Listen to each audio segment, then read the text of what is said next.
con ustedes abordando Cuaderno de la Biodiversidad.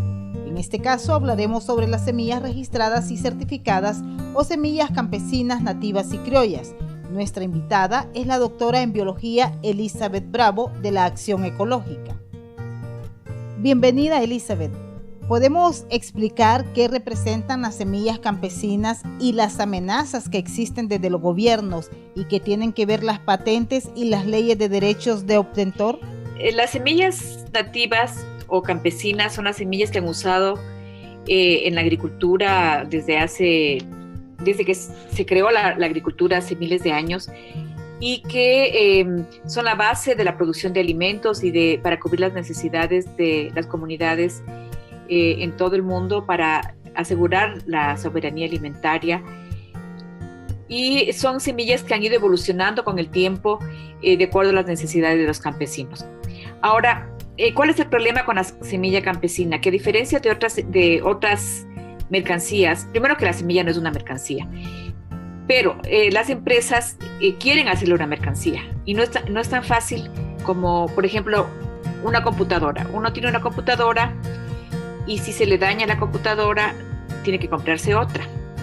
En cambio, las semillas se reproducen porque son seres vivos. Entonces, ese es un problema para las empresas porque, por ejemplo, yo puedo comprar una semilla de una empresa, la siembro y luego saco de nuevo semillas y no necesito volver a comprar. Entonces, ¿qué es lo que han hecho los estados y las empresas? Desarrollar mecanismos legales y mecanismos técnicos para controlar las semillas y para obligar que los campesinos, los agricultores, compren cada temporada de siembra nuevas semillas. Uno de estos mecanismos es, por ejemplo, la propiedad intelectual, la certificación de semillas, el registro de semillas. Son formas de obligar a los campesinos de someter a los campesinos a la normativa. Y en el campo de las tecnologías tenemos el desarrollo de semillas híbridas y de semillas transgénicas, por ejemplo. Ahora bien, ¿cuáles son las garantías que ofrecen las semillas nativas y criollas como bien común de los pueblos? Los campesinos han desarrollado sus semillas de acuerdo a sus necesidades. Por ejemplo, sabemos que existe cambio climático, que el clima se hace más caliente, se hace más frío, que en algunos lugares se producen cambios como heladas, que se producen cambios como más lluvia, menos lluvia. Y estas semillas se van adaptando al clima, por una parte, y se van adaptando a las necesidades culturales de las comunidades, porque las comunidades no son inamovibles, van cambiando sus necesidades de acuerdo a su realidad. Entonces, en ese sentido, las semillas, ellos van adaptando sus semillas y las semillas van adaptándose al cambio climático, a las necesidades, etc. Entonces, es una garantía para poder continuar con su práctica agrícola y para poder responder a las necesidades culturales. Por ejemplo, no sé si en Honduras existen festividades relacionadas con las semillas de maíz, por ejemplo. Aquí en el Ecuador, en junio, existe el Inti Raymi, la fiesta del sol, y se celebran con determinados tipos de semillas de maíz. Y luego en septiembre hay otras festividades que también se hacen con otro tipo de maíces, y así, ¿no? Van respondiendo a las culturas de los pueblos. Eso no sucede con otro tipo de semillas industriales, digamos. ¿Podríamos decir qué son las semillas certificadas híbridas o transgénicas privatizadas con propiedad intelectual? ¿Qué representan? A ver, las semillas certificadas son semillas que pasan por ciertos análisis y ciertos requisitos que son impuestas a través de leyes, por ejemplo, las leyes de semillas, pero que su lógica es empresarial. Por ejemplo, se le dice al campesino que solamente puede comercializar semillas que tengan el 80% de porcentaje de germinación, o que tenga un porcentaje dado de humedad, o que cumpla con ciertos requisitos sanitarios y fitosanitarios. Ahora, un campesino no puede hacer esas mediciones y tiene que depender de un laboratorio, y con frecuencia no puede cumplir con esos requerimientos. Entonces, esto obliga a que el campesino compre semillas que sí cumplen con esos requisitos, que son las semillas empresariales. Es una forma de ir desplazando la semilla campesina. Ahora, la propiedad intelectual en las semillas en todos los países de América Latina se expresa a través de los derechos de obtentor. En otros países como Estados Unidos se reconocen las patentes, en América Latina no. Entonces, los derechos de obtentor obligan a cumplir algunos requisitos, como por ejemplo que la semilla sea nueva. Ninguna semilla campesina es nueva, todas son tradicionales. Tienen que ser homogéneas, es decir, si uno tiene una generación de semillas y se siembran, todas tienen que tener las mismas características. Y estable significa que esa característica se mantiene a través del tiempo. Eso es totalmente contrario a la lógica campesina, que es cultivar biodiversidad.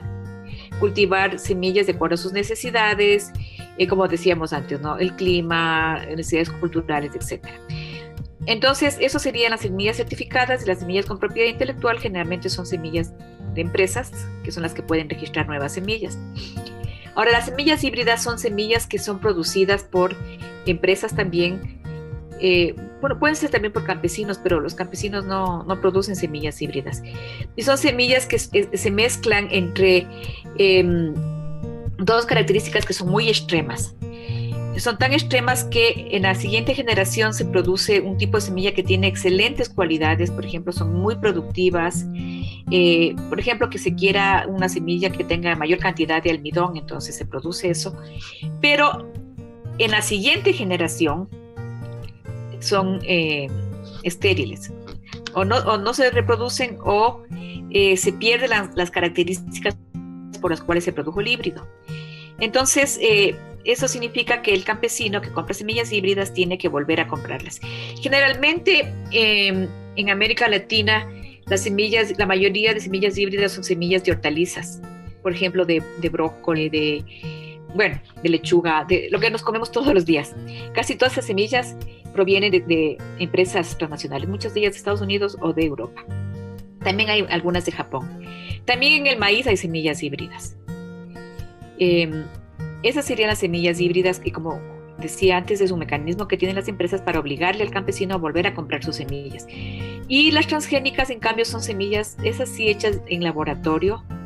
Ningún campesino puede hacer semillas transgénicas, y lo que se hace es insertar mediante métodos de biología molecular, que se llaman, características por ejemplo, al maíz o al algodón, que no tendría bajo ninguna circunstancia en un medio natural. Por ejemplo, se le introduce genes de una bacteria que se llama Bacillus thuringiensis, que le convierte al maíz en una planta insecticida. Entonces, la planta está produciendo su propio insecticida, y tienes una gran cantidad de impactos negativos a la salud y al ambiente, ¿no? Porque imagínense, por ejemplo, los trabajadores agrícolas están expuestos a esta toxina que produce la bacteria, y que en ese momento está produciendo la planta todo el tiempo que está en contacto con la cosecha. Y la planta insecticida está produciendo la toxina todo el tiempo. Por ejemplo, cuando se usan químicos, el campesino, no es que apoyemos los químicos, ¿no? Pero el campesino fumiga algunas veces durante el periodo de cosecha. Con la planta transgénica está la característica presente todo el tiempo. Entonces los insectos desarrollan resistencia a esta toxina. Otro tipo de cultivos transgénicos son los que tienen resistencia a herbicidas. Eso significa que el campesino tiene que cultivar con herbicidas, porque esa es la razón por la cual compra las semillas. Esto hace que se necesite menos mano de obra, menos trabajo rural, y con grandes impactos en la naturaleza, en el ambiente y en la salud de quienes consumen y quienes producen. Especialmente los campesinos son los que más sufren, y las poblaciones que viven cerca. ¿Cuáles son los convenios que favorecen a las semillas campesinas y de qué forma? Bueno, mira, recientemente, hace pocos años, los países en las Naciones Unidas adoptaron un convenio que se llama Derechos de los Campesinos. Este es un convenio que no es exactamente vinculante, pero que sí da unos lineamientos a los países. Entonces, por ejemplo, en el artículo 19 dice que los campesinos y otras personas que trabajan en las zonas rurales tienen derecho a las semillas de conformidad con el artículo 28 de esta declaración. Y el derecho a las semillas incluye el derecho a proteger los conocimientos tradicionales relativos a los recursos fitogenéticos, el derecho a participar equitativamente en el reparto de beneficios, el derecho a participar en la toma de decisiones sobre cuestiones relativas a la conservación y uso sustentable de los recursos genéticos. El derecho, lo que más nos interesa es el derecho a conservar, utilizar, intercambiar y vender semillas. Porque tanto las leyes de propiedad intelectual como las leyes de certificación lo que hacen es vulnerar el derecho a conservar, utilizar, intercambiar o vender semillas. Esas semillas han sido conservadas después de la cosecha, porque generalmente los campesinos lo que hacen es de una cosecha separan las mejores granos, digamos, para semilla, otros dejan para su alimentación, otros dejan para alimentación de los animales y otros dejan para vender como cosecha, ¿no? Y dentro de las semillas hay comunidades que se dedican también a la venta de semillas. Y también otro de los beneficios que tendrían los derechos de los agricultores de sus semillas es mantener, controlar, proteger y desarrollar sus propias semillas y conocimientos tradicionales. Entonces es muy importante que conozcamos estos derechos. A veces las organizaciones campesinas no conocen estos derechos, pero están ya aprobados por las Naciones Unidas y hay muchos países que ya se han adherido a este convenio. Esperamos que este tema haya sido y siga siendo de mucha utilidad. Agradecemos a la doctora Elizabeth Bravo por su gran aporte. Los audios sobre cuadernos de la biodiversidad son patrocinados por Pan para Todos.